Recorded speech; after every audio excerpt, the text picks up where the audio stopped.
hard now, bitches! Join it! Woo! Anyway, if you watched my last video, which you should go do that, you might remember me mentioning that the current best run in PogoStuck is a TAS made by test files. But what is a TAS? This video will be an explanation of what a TAS is, how to use them, and a showcase of some of my favorite TASes.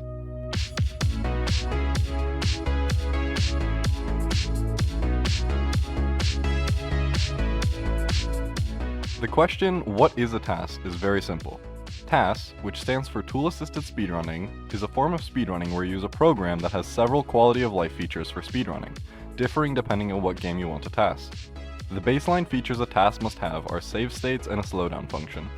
If you've ever played a single player game with fighting, or adventure, or RPG, or open world, or exploration, or survival... There's a lot, huh? Anyway, you've likely seen that there's a save system. Whether it be autosaves or manually saving your game before you do a boss fight, there's almost always a save system. You take whatever point you were in that game and store that value, and then at a later point, for example after dying, you can retrieve that data and go back to where you were. A save state is essentially the same thing, allowing you to go back and fix a previous part of a speedrun you might have done suboptimally. Slowdown is exactly what it sounds like. You slow down the game artificially or by lowering the game's FPS, allowing you to make extremely precise movements with much more leeway than if you were playing in real time. Another common feature of TAS programs that goes a step further beyond slowdown is the ability to program specific inputs at specific times. You can pause the game itself and go frame by frame and decide if pressing A on frame 2600 is better or worse than pressing A on frame 2601. The last relatively common feature in TAS programs is the ability to read a game's memory. This allows you to see specific data values of certain important things in the game. For example, if you were speedrunning SM64, you'd be able to see your X, Y, and Z position, your speed in all directions, what exact angle you're facing, and a lot more. All of this information is available for every frame of the game, and it allows TASers to see what outcomes certain inputs have in numbers rather than just having to guess and check what it looks like in the game. The way to start TASing games is actually pretty simple, especially for more popular games. I recommend looking up how to start TASing a specific game you want, as the process for each game is usually different. Some games might require more or less programs than another game, or if you're playing an older game on an emulator, it might already have all the built-in features. For example, let's say you're emulating something on Dolphin Emulator, one of the most popular Wii and GameCube emulators. To play games, you just drag and drop a file into the emulator and you're good to go.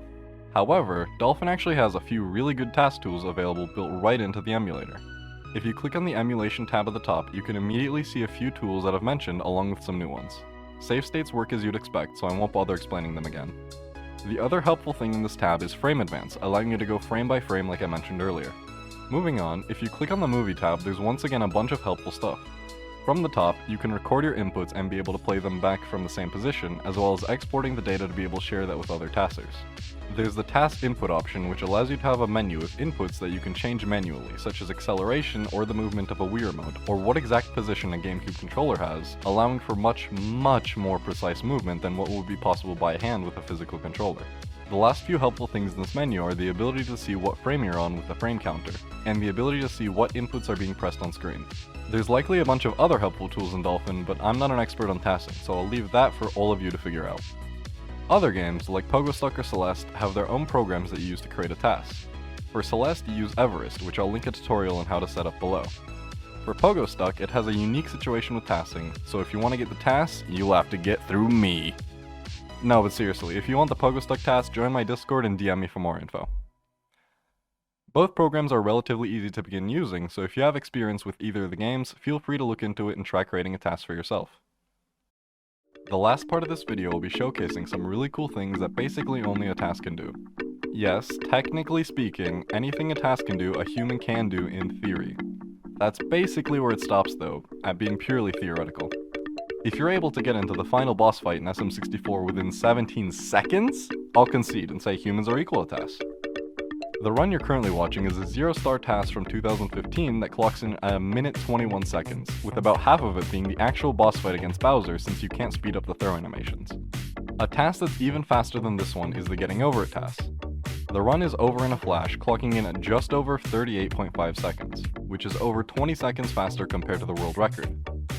And yet, an even faster TAS is for a game you probably wouldn't expect. Minecraft? Well, yeah, shockingly, there's a TAS run of Minecraft that clocks in at 20 seconds. Yes, you can beat the entirety of Minecraft in 20 seconds.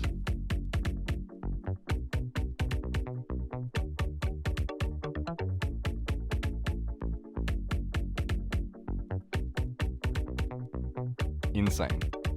If you want a better explanation of this run that I can't provide, there's a great video by Bismuth that I'll link down below explaining the 20-second TAS in 20 minutes. Celeste, a beautiful 2D platformer, has a vast speedrunning community. The runs I'll be focusing on for this game are the all red berry runs. In these, you collect all of the berry collectibles that can be found throughout the entire game, all the while still trying to beat the game as fast as possible. The world record is a little over 45 minutes. The TAS, however, manages to save an entire 8 minutes on the world record. Compared to the last few runs I've shown, a 37 run might not seem as incredible, but you need to realize the context of speedrunners. Looking at the leaderboard, you can see there's 27 sub 50-minute runs and nearly 100 sub-hour ones. These are the best players in the world, pouring thousands of hours into practicing the same game day in and day out. The TAS showcases a lot of insane tricks that aren't able to be done by humans and is overall a really crazy run. If you want a better watch experience that's easier to follow along, I'll link down below a TAS featured at SGDQ, a speedrunning event. The creators of the TAS narrate over the run, so it's much easier to understand all of the tricks being done. The final TAS I'll be showcasing is, of course, the game I know by far the most about in this list, Pogo Stuck. If you want a much more in-depth explanation of the TAS, go watch my last video. But for this one, here are the most insane parts. Early on we have branch skip, allowing you to skip these two trees almost entirely, and right after that we have grape skip, an insanely hard skip that barely saves any time but looks crazy compared to the intended route.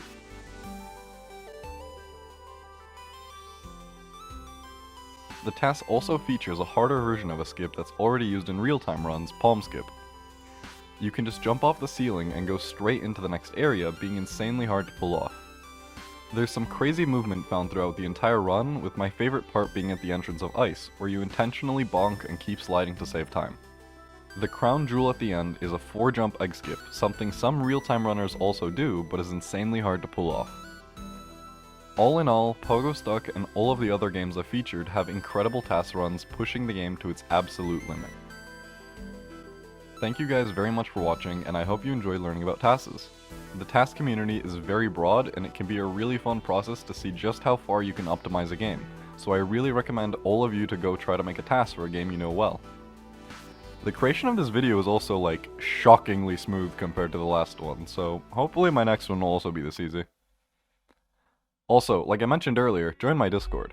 If you do, you get to be a part of a cult, which, I don't know man, that's pretty cool. Anyway, like I said, thank you for watching, and have a good one.